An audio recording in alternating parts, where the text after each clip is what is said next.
पहुंची।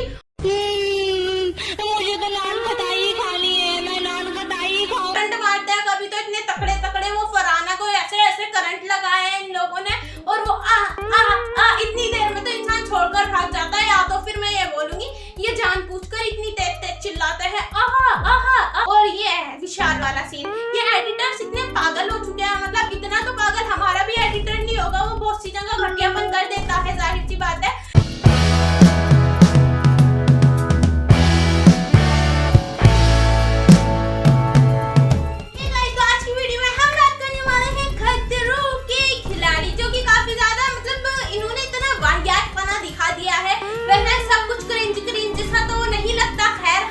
क्या स्टंट किया मैंने, पूरी कोशिश की कि टीम जीत जाए।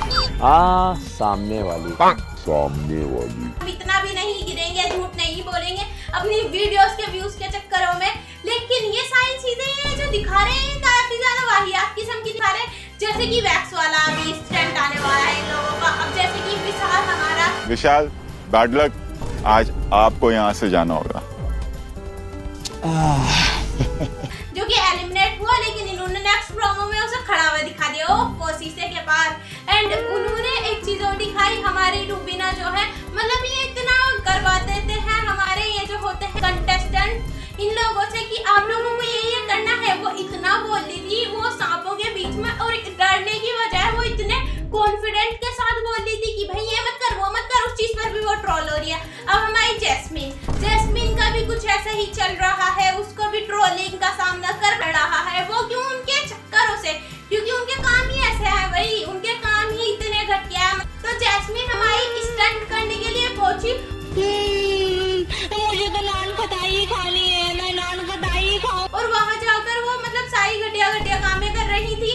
एंड उन्हें फिर बाद में जब वो मतलब वो सारी चीजें रफा दफा हुई, तो उसके बाद वो क्या बोलती है कि मुझे वैसे भी जीतना नहीं था, तो आप इतने घटिया शो में आए क्यों? घटिया मतलब कि आपको साफ का सामना करने पड़ेगा, आपको ऊंचाई का, आपको इसका उसका छपकली का, और पता नहीं किस चीजों का। फिर आप ऐसे शो में आए क्यों दोबारा से? वो भी पहली बार नहीं, दोबारा से आई है। और भाई ये सारी चीजें देखकर मुझे लगा कि बात तो होनी चाहिए। जितना घटिया तरीके से इस बार इन्होंने इसको प्रेजेंट किया है, रोस्ट होने वाले काम तो ये कर रहे हैं, रोस्ट भी लोग कर रहे हैं इन लोगों को, तो हमने सोचा हम भी क्यों पीछे हटे। तो गाइस हम बात करते हैं वैक्स वाला सीन। तो वैक्स वाला सीन मुझे नहीं लगता इन लोगों को दिखाना चाहिए। एक तो ये इतने सॉलिड करंट वाले सीन दिखा देते हैं, कोई बात नहीं भाई। और बहुत सा ऐसा मेंटल इंसान होता होगा, मेंटली मतलब साइको टाइप इंसान, जो सोचता होगा बड़े इजीली कर रहा है, मैं भी ये एडवेंचर क्यों ना करके देखूं, वो घर पर करके देखने लगे एक बार को। वैसे आप लोग चेतावनी यानी कि डिस्क्लेमर बड़ा दे देते हैं, लेकिन बहुत से इंसान होते हैं नहीं मानते। अगर उनके दिमाग में कीड़ा आया करने लगे तो फिर क्या करेंगे आप लोग भाई, क्या करेंगे? लेकिन इन्होंने वैक्स वाला सीन इतना बेकार दिखाया। वो गरम वैक्स डाल लेते हैं उन लोगों के ऊपर, मोम डाल लेते पूरा का पूरा, एंड वो लोग हाँ हू कर रहे थे। और मुझे ये समझ में नहीं आता ये एक्टर्स अपने आप से कैसे ले लेते हैं। अगर जाहिर सी बात है मैं इस शो में चली गई और मेरे सामने तो ये छपकली भी ला रहे हैं ना भाई, चूहे भी ला रहे हैं, साफ इनकार कि मैं नहीं करूंगी, चाहे मुझे घर पर भेज दो, कुछ भी करो, लेकिन मैं ये चीज नहीं करने वाली। डरती हूँ तो डरती हूँ, बात खत्म। और गरम वैक्स करंट पता नहीं ये लोग क्या लगवा लेते हैं, मुझे ये नहीं पता चलता ये लोग क्यों करते हैं आखिर। और ये वाला सीन इतना घटिया दिखाया है। मोम ही इकट्ठा करना है अपने हाथों पे और फिर उसका बकेट उसमें डालते रहे। मम्मी तो ये वाला स्टंट इन लोगों ने इतना बेकार दिखाया भाई, ये वाला स्टंट तो दिखाना ही नहीं चाहिए था। वो गरम वैक्सीन की स्किन पर डला था, उससे उनको हार्म पहुंच सकती थी, उनको नुकसान पहुंच सकता था।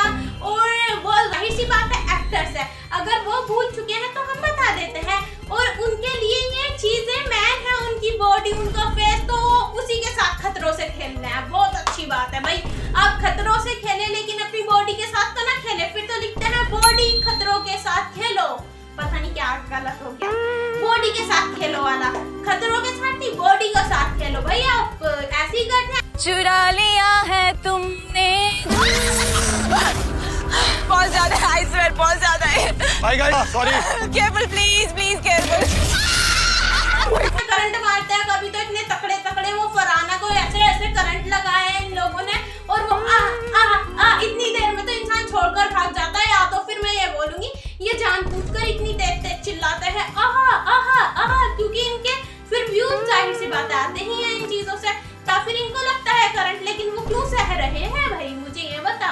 और ये है विशाल वाला सीन। ये एडिटर्स इतने पागल हो चुके हैं, मतलब इतना तो पागल हमारा भी एडिटर नहीं होगा, वो बहुत सी जगह घटियापन कर देता है, जाहिर सी बात है, लेकिन इनके वाले एडिटर पूरे हिल चुके हैं हमारे वालों के मुकाबले भी। हमारे वाले तो सोई सोई पलकों पे चल के मेरे साथ। तो गाइस इनके एडिटर्स मतलब एक सीन में इन्होंने अभी के एपिसोड में क्या दिखाया, विशाल हमारा एलिमिनेटेड है, एलिमिनेट हो चुका है, और भाई नेक्स्ट प्रोमो में दिखा रहे हैं विशाल शीशा बना शीशे के सामने खड़ा है। तो गाइस शीशा नहीं, क्योंकि शीशा तो मिरर हो गया, और वो ग्लास के सामने एक ट्रांसपेरेंट वाले ग्लास के सामने, ग्लास वाले ग्लास नहीं, ट्रांसपेरेंट ग्लास के सामने खड़ा है, और अच्छा खासा वो सबको दिख रहा है। ऑडियंस बाद में जो मतलब विशाल के फैंस होंगे वो बोलेंगे ओ माय गॉड विशाल, हमारा विशाल अब ना आ जाए, लेकिन वो नेक्स्ट एपिसोड में प्रोमो में ही क्या देख रहे हैं कि वो ओ माय गॉड ये तो खड़े हैं महाराज जी। तो आप सही से कुछ काम कीजिए, एडिट सही से कीजिए। अगर आपके पास एडिटर ढंग का नहीं है तो हमारे पास है, बुला लीजिए। तो गाइज बस क्या ही बात करें हम, इनकी कमियां तो इतनी निकल जाएगी, हम निकालते थक जाएंगे, इनकी कमियां खत्म नहीं होने वाली। और ये भी रोस्ट